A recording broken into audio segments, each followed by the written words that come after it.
Then we'll have the next talk. That's anatomic peculiarities in myopia, optic disc, and peripapillary changes in myopic maculopathy. Anjana, Dr. Anjana.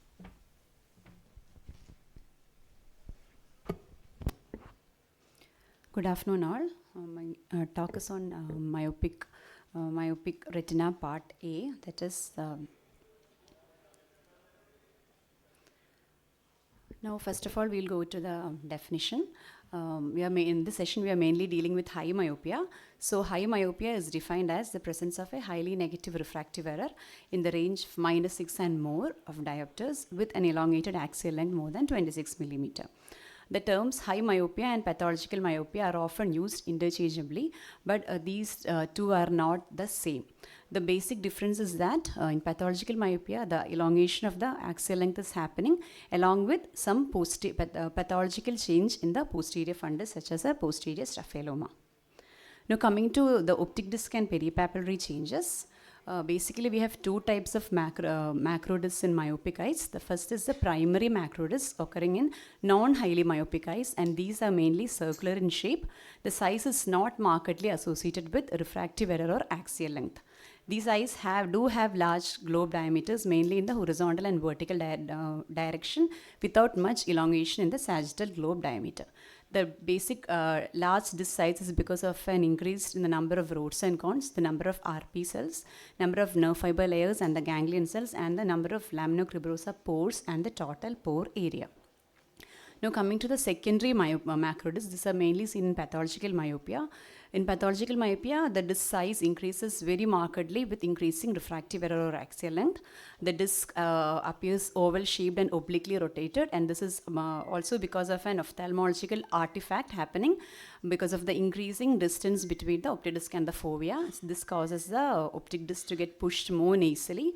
Therefore, when we are viewing the optic disc ophthalmologically, the view is not directly perpendicular but obliquely directed, and so we have an apparent oblique appearance, and we have an underestimation of the horizontal disc diameter happening. Now, about peripapillary atrophy, it is because of the chorioretinal thinning and interruption of the RP in the peripapillary area. We have two zones. First is the beta or the inner zone, and the alpha or outer zone. In the alpha zone, there is irregular pigmentation, and this is in contact with the normal retina exteriorly and with the beta zone interiorly, and if the beta zone is absent, with the peripapillary ring. Now, about the beta zone, here we have the larger choroidal vessels and the sclera visible. This can occur in normal eyes as well and also in glaucomatous eyes.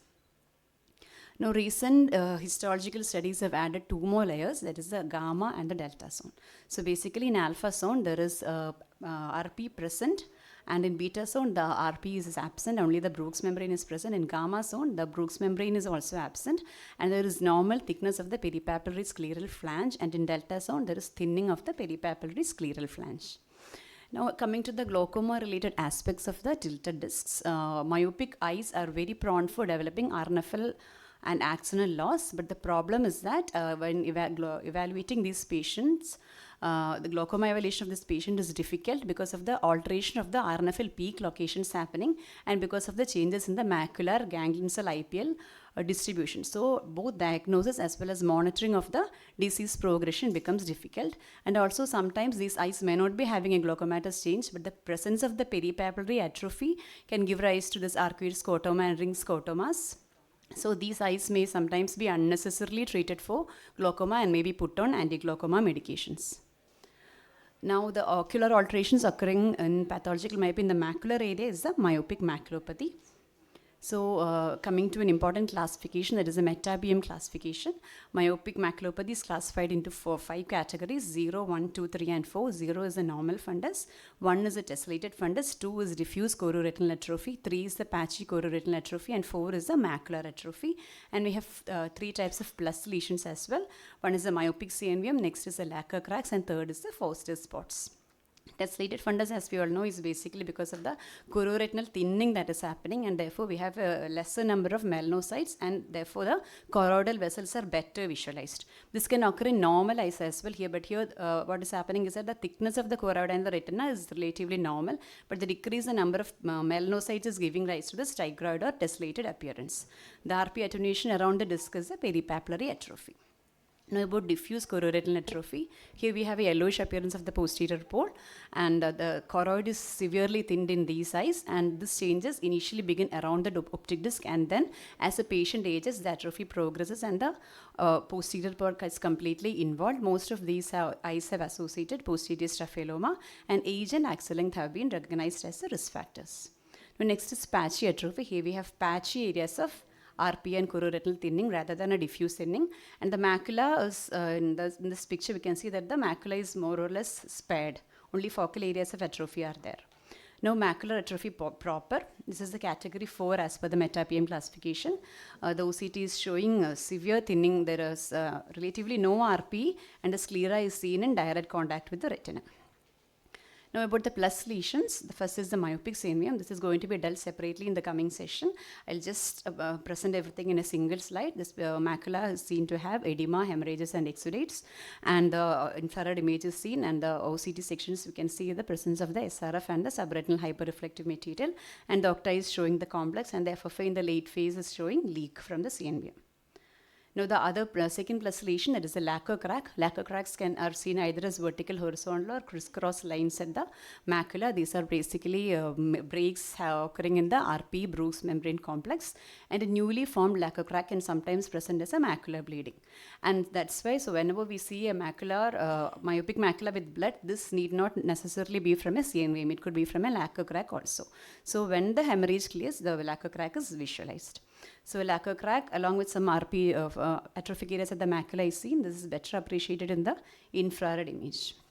Lacquer cracks may be a foci for future CNVM as well, and over time these breaks can expand and lead to macular atrophy. Now third type of plus lesion, that is the fugue spots. Fugue spots is also called Foster fugue spots. It's an area of RP hypoplasia occurring as a response to previously regressed CNVM. The sequelae of events projected in a single slide. Basically, sometimes if the eyeball is not elongating anymore, the tessellated fundus remains as like that, and progression can be either in the form of lacquer crack at the macula, which can then give rise to myopic CNVM, and this can later go for atrophy or scarring, and diffuse choroidal atrophy can sometimes further progress and lead to patchy atrophy, which can then coalesce and give rise to macular atrophy, or straight away from the diffuse atrophy a macular CNVM, later on leading to atrophy. Lacquer cracks can also directly be a source of macular CNVM. Next, about the ATN classification, that is 3 components: A for atrophy component, T for traction component, and N for neovascular component. Atrophy component is same as per the META-PM classification, so we will deal with the tractional and neovascular components. Tractional components, we have T0, T1, T2, T3, and T5. In T0, there is no macular schisis. In T1, there is inner or outer foveoschisis. In T2, inner plus outer. T4 is a full thickness macular hole, and T5 is a macular hole RD. So inner means it is the IPL, GCL, and RNFL getting involved, and outer is the OPL and ONL getting involved. This is a cross section across the superior macula showing outer and inner atrophy. All these topics are going to be dealt in detail in the subsequent slides. So under patient with a macular hole RD. So it is at T5 as per the ATN classification. This topic is also going to be dealt in very detail in the subsequent sessions.